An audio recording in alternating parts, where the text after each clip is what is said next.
بنی اسرائیل کے زمانے میں ایک مرتبہ قحط پڑ گیا۔ مدتوں سے بارش نہیں ہو رہی تھی۔ لوگ حضرت موسیٰ علیہ السلام کے پاس گئے اور عرض کیا، یا کلیم اللہ، رب تعالیٰ سے دعا فرمائے کہ بارش نازل فرمائے۔ چنانچہ حضرت موسیٰ علیہ السلام اپنی قوم کو ہمراہ لیا اور بستی سے باہر دعا کے لیے آ گئے۔ یہ لوگ 70,000 یا اس سے کچھ زائد تھے۔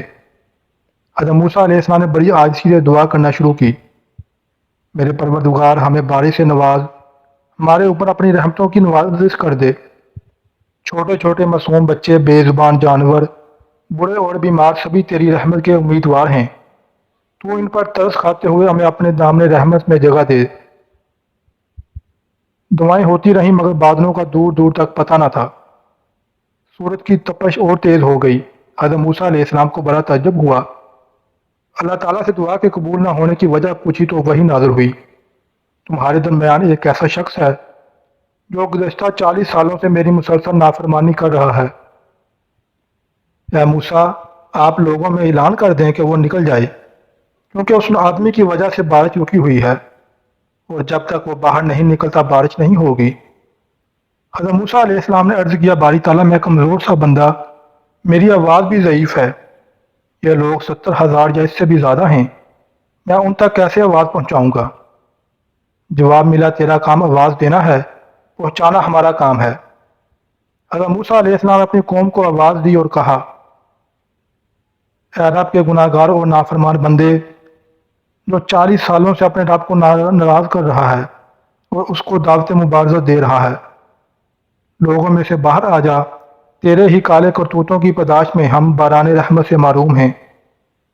اس گناہ گار بندے نے اپنے دائیں بائیں دیکھا، کوئی بھی اپنی جگہ سے نہ ہلا۔ وہ سمجھ گیا وہی مطلوب ہے۔ سوچا کہ اگر میں تمام لوگوں کے سامنے باہر نکلا تو بے حد شرمندگی ہوگی اور میری جاگ ہنسائی ہوگی، اور اگر میں باہر نہ نکلا تو میری وجہ سے تمام لوگ بارش سے محروم رہیں گے۔ اب اس نے اپنا چہرہ اپنی چادر میں چھپا لیا اور اپنے گزشتہ گناہوں کی معافی مانگنے لگا، اور اللہ تعالیٰ سے التجا کی، میرے رب، تو کتنا کریم اور بردبار ہے کہ میں 40 سال تک تیری نافرمانی کرتا رہا اور تو مجھے مہلت دیتا رہا، اور اب تو میں یہاں تیرا فرما بردار بن کر آیا ہوں۔ میری توبہ کو قبول فرما اور مجھے معاف کر، اور آج کی ذلت اور رسوائی سے بچا لے۔ ابھی اس کی بات پوری بھی نہیں ہوئی تھی کہ آسمان بادلوں سے بھر گیا اور موسلادھار بارش شروع ہو گئی۔ اب حضرت موسیٰ علیہ السلام نے دوبارہ عرض کیا، یا الہی، تو نے بارش کیسے برسنا شروع کر دی؟ وہ نافرمان بندہ تو مجمع سے باہر نہیں آیا۔ اللہ تعالیٰ نے فرمایا، موسیٰ، جس کی بدولت میں نے بارش روک رکھی تھی اسی کی بدولت اب بارش برسا رہا ہوں، اس لیے کہ اس نے توبہ کر لی ہے۔ موسیٰ علیہ السلام نے عرض کیا، یا اللہ، اس آدمی سے مجھے بھی ملا دے تاکہ میں اس کو دیکھ لوں۔